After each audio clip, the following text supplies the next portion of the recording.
L'Association du transport aérien international, IATA, a appelé mardi 1er septembre, à un assouplissement des restrictions de voyage et la levée des mesures de quarantaine pour rétablir une réouverture des frontières. Devant la lente reprise des vols internationaux, l'IATA a exhorté les gouvernements à maintenir les aides financières aux compagnies aériennes pour relancer le trafic mondial. Alexandre de Juniac, directeur général et chef de la direction de l'IATA, a indiqué qu'il est temps que les gouvernements travaillent de concert pour mettre en place des mesures qui vont permettre la reprise de la vie économique et sociale, tout en maîtrisant la dissémination du virus.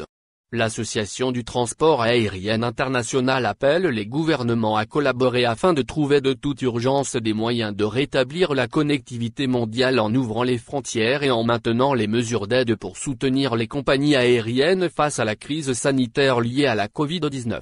L'IATA souligne que la haute saison du mois de juillet n'a pas pu permettre de retrouver un meilleur niveau de reprise des vols. Le trafic total en juillet 2020 était inférieur de 79,8% à celui de 2019. Le trafic international en juillet 2020 était inférieur de 91,9% à celui de 2019. L'association demande au gouvernement de maintenir les aides financières aux compagnies aériennes pour relancer le trafic mondial. L'Association internationale de l'aviation préconise un système de bulles de voyage pour réduire les risques entre des marchés particuliers et elle prévoit une utilisation plus large et stratégique des tests de Covid-19. L'Algérie pas encore prête pour l'ouverture des frontières en Algérie. Le comité scientifique en charge de la lutte contre la propagation du coronavirus ne s'est pas montré très chaud pour l'ouverture des frontières du pays.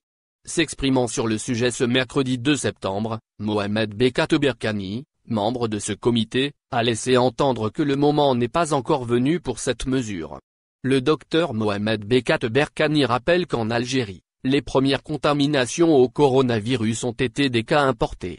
Par conséquent, il estime qu'il est préférable d'observer encore plus. Je crois que le gouvernement observe la situation pour pouvoir éventuellement prendre la décision d'ouvrir les frontières, avec probablement des préalables sanitaires, indique-t-il. Une nouvelle mesure annoncée en prévision de la reprise des vols. Par ailleurs, l'Agence européenne de la sécurité aérienne, ESA, a annoncé une nouvelle mesure en prévision de la reprise des vols des compagnies aériennes.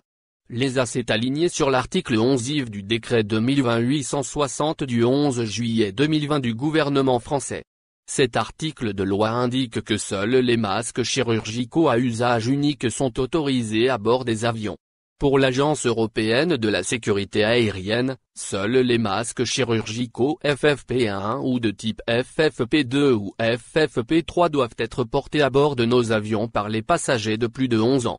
Au final, n'oubliez pas de vous abonner à la chaîne et appuyer sur la cloche pour recevoir toutes les nouvelles.